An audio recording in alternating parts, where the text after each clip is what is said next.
Muito bem, recebemos mais uma vez agora, então, o economista Fernando Gomes, especialista em economia, que toda semana explica para a gente algumas das principais questões que os deputados discutem aqui na Câmara dos Deputados, tanto no plenário quanto nas comissões da Câmara dos Deputados. Oi, Fernando, tudo bem? Bom dia, Márcio, tudo bem? Bom dia aí a todo mundo que nos acompanha. Quebrando o protocolo mais uma vez, a gente conversava antes. Seja muito bem-vindo ao Beach Tênis. Pois é, vamos ver quando eu começo. O meu grande problema é a falta de coordenação motora, mas a gente supera isso, né, Fernando? Com certeza. As aulas e a prática vão resolver tudo. Vamos lá. Pois é, eu preciso falar para os nossos ouvintes também, então, já que você quebrou o protocolo, que o Fernando é o meu grande mentor nos esportes. Aí eu sigo os passos do Fernando, que é um esportista de mão cheia, além de ser economista e especialista aqui, e é sobre isso agora que a gente vai falar, né? Porque na semana passada, né, Fernando, a gente conversou sobre a inflação e taxa Selic e os efeitos para as pessoas e para as empresas, né? Essa semana a gente vai falar sobre o que a Câmara e o presidente da Câmara, o deputado Arthur Lira, tem feito para minimizar os efeitos da inflação, principalmente para a população mais pobre. Uma das medidas, né, já foi inclusive aprovada pelos deputados na semana passada, que é o auxílio gás. E a outra está em discussão, que é a busca por alternativas para reduzir o preço dos combustíveis, né, um item que tem um efeito muito forte sobre a inflação. Bom, então vamos começar, né, Fernando, pelo auxílio gás social, como é chamado o benefício que foi criado, né, está sendo criado, né, pelo projeto 1374 agora de 2021, ele que vai ser destinado a ajudar famílias de baixa renda na compra do botijão de gás. E essa matéria foi aprovada na Câmara, mas precisa ainda ser aprovada no Senado. Agora, Fernando, explica para a gente como é que vai funcionar esse auxílio gás e quem é que vai ter direito. O que as famílias precisam fazer para receber esse auxílio? Pois é, Márcio. O preço do gás, assim como de outros derivados de petróleo, como a gasolina, o diesel, né, tem subido muito mais que a inflação de forma geral. A inflação para esse ano ela tem uma previsão de fechar aí com um índice um pouco maior que 8%. E só para você ter uma ideia, a Petrobras ela já reajustou o gás 6 vezes esse ano, com uma alta acumulada aí de quase 40%, ou seja, 5 vezes o que subiu o índice geral de preço da inflação. A Agência Nacional de Petróleo ela calcula, indo para o botijão agora, que o preço médio do botijão de 13 quilos ele subiu de cerca de R$ 70 em agosto para mais de R$ 93 até agosto desse ano, em um ano. Então, essa medida ela vem em boa hora aí para auxiliar as famílias carentes para comprar o seu botijão de gás com esse auxílio aí que foi aprovado na Câmara, como o próprio nome diz. Relembrando, como você já disse, né, que o texto ainda precisa passar pelo Senado e ser sancionado pelo presidente para começar a valer. Mas vamos lá, então, destrinchar esse projeto de lei, como é que vai funcionar esse auxílio gás. O projeto aprovado, ele propõe que os beneficiários vão receber como auxílio metade do preço nacional do botijão de 13 quilos nos últimos 6 meses. De forma simplificada, o que isso quer dizer? O governo vai repassar como auxílio metade do preço do valor do botijão de gás para quem tiver direito ao benefício. Quem vai estabelecer e controlar esses preços para determinar o valor do benefício é a Agência Nacional de Petróleo. O governo ele fica, então, se o projeto for aprovado no Senado e sancionado ainda, né, como a gente disse, autorizado a pagar o auxílio diretamente às famílias beneficiadas na modalidade de transferência de renda. Esse pagamento, então, ele deve ser feito por meio de um cartão eletrônico, que deve ser distribuído para as famílias que ainda não têm conta nem poupança, ou via crédito em conta para quem já tem a conta. Essa forma de pagamento ela ainda vai ser regulamentada depois que a lei for aprovada. E quem é que vai ter direito a receber esse benefício pelo texto? O auxílio vai ser concedido preferencialmente às mulheres que forem vítimas de violência doméstica e que contam com aquelas chamadas medidas protetivas de urgência aí para mantê-las afastadas aí do agressor. Tem também as famílias de baixa renda inscritas no Cadastro Único de Programas Sociais do Governo Federal, o CAD Único, e também as famílias que tenham entre seus membros alguém que receba o BPC, né, aquele benefício de prestação continuada. Esses vão ser os beneficiários. O texto ele dá um prazo de 60 dias para o governo regulamentar os critérios para definir as famílias a serem contempladas, a periodicidade, que é de quanto em quanto tempo essas famílias vão receber o benefício. Esse prazo, essa periodicidade, ela não pode ser maior que 60 dias, então a cada 60 dias a família tem que estar recebendo ali o auxílio gás, e a forma de pagamento, que foi o que a gente comentou antes, se vai ser cartão ou crédito em conta. O governo ainda vai regulamentar também quantos beneficiários podem ser atendidos de acordo com o orçamento que for disponibilizado para esse pagamento. Esse orçamento ele ainda não ficou definido.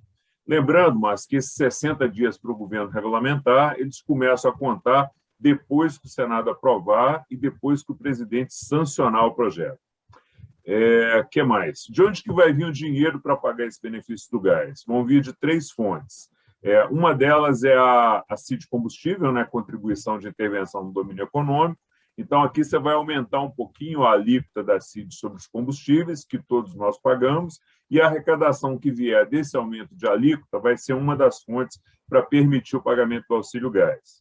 Segunda fonte é parte da receita com a venda do petróleo, que é da União, chamada aí de excedente de produção por meio dos contratos de partilha. E a terceira fonte é parte do valor dos royalties da União, é uma espécie de dividendo, de lucro que a União tem aí, devidos também em contratos de exploração de petróleo, pelo que a gente também chama de regime de partilha. Essas fontes, elas dizem respeito à produção e venda de petróleo e dos lucros sobre essa venda, né? O texto determina que vai ser retirado um pouco aí dessas 2 fontes para ajudar a compor os recursos que vão ser destinados para pagamento do auxílio gás e que vai ser pago também juntamente com o aumento da alíquota da CID Combustível. Então, são essas 3 fontes, mas que ainda tem um valor que vai ser definido. Só depois que virar lei é que a gente vai ter a definição aí do orçamento para pagar o auxílio gás. Agora, o importante aqui é que o Senado aprove rapidamente, que o presidente sancione a lei rapidamente também, para que o governo possa aí fazer essa regulamentação e que esses recursos possam chegar aí para quem realmente precisa, para ajudar um pouco na compra de um item que parece tão básico, né, mas que está fazendo muita falta para muita gente Brasil afora. Pois é, no painel eletrônico, Fernando, a gente até entrevistou um dos autores dessa proposta, o deputado de São Paulo, que a gente conversou, inclusive, sobre até os riscos à saúde das pessoas, né? Pessoas que acabaram até morrendo ou tendo sérios problemas de queimaduras pelo uso de fontes alternativas para tentar cozinhar. Então, essa medida realmente, como você falou, vem em boa hora e tem que ser aprovada logo, né, Fernando? Bom, outra medida também que está sendo estudada e está sendo debatida aqui na Câmara também é a busca de alternativas que permitam reduzir o preço dos combustíveis, que tem impactado fortemente a inflação. Você falou na abertura, né, perto de 40% de aumento no preço dos combustíveis desde o começo do ano, né? E uma das medidas que está sendo estudada, foi proposta pelo presidente da Casa, o deputado Arthur Lira, é a criação de um fundo estabilizador de preços e a possibilidade de alterações na forma de cálculo do ICMS, né, que é um imposto estadual. Fernando, você pode detalhar, então, para a gente essas 2 alternativas e se há entraves para elas avançarem aqui na Câmara? Vamos lá, Márcio. Esse tem sido um dos temas aí que tem sido foco dos debates mais recentes aqui na Câmara e também na imprensa, né? Ontem só se falou disso aí na imprensa aqui pelo Brasil. O presidente Arthur Lira ele tem falado em alternativas para reduzir aí o preço dos combustíveis, né? Falou na possibilidade de um fundo estabilizador, como você mencionou, que poderia ser usado aí para reduzir os impactos nas oscilações do preço dos combustíveis, né? Que seria usado aí exatamente para permitir reduções quando o preço subir muito. E falou também sobre uma possível alteração na forma de cálculo do ICMS que impacta o preço.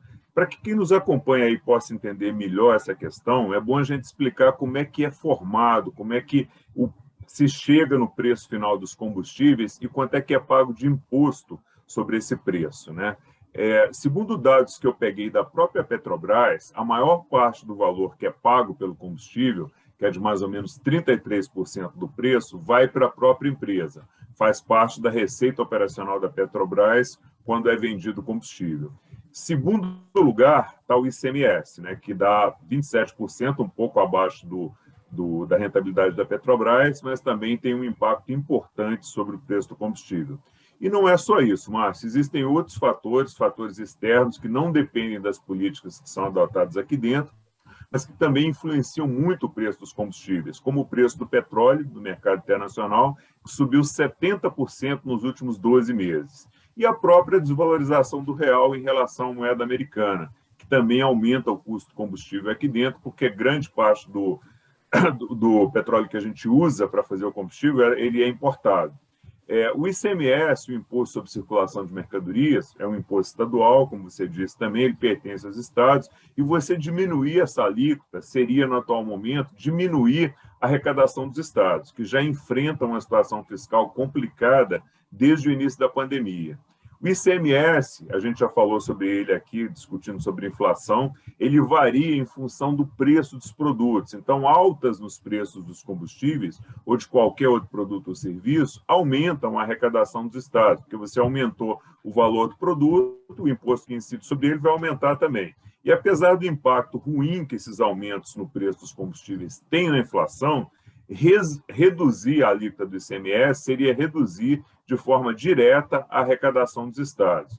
Por isso que o presidente da Câmara tem todo o cuidado em dizer que essas discussões estão em fase inicial, que ainda estão sendo feitos cálculos preliminares, porque o assunto é realmente bastante complexo, né?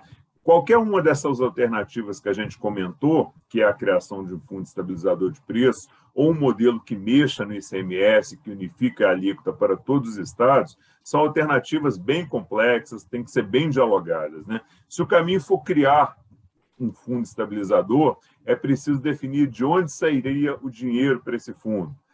Se falou em dividendos que a União recebe da Petrobras. E, como sempre, tem quem critica a medida e tem quem defende, já que a Petrobras não é uma empresa apenas estatal, né? Ela tem acionistas privados, tem ações na Bolsa, e qualquer alteração na condução da política da empresa mexe com o valor da empresa, mexe com o valor das ações.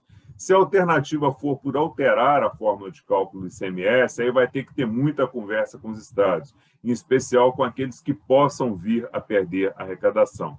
Então, essa é a situação, é a fotografia nesse momento, Márcio. Vamos aguardar para ver como é que esse tema vai evoluir aí nessa semana e talvez até durante todo o mês, porque não é um tema de fácil solução, não.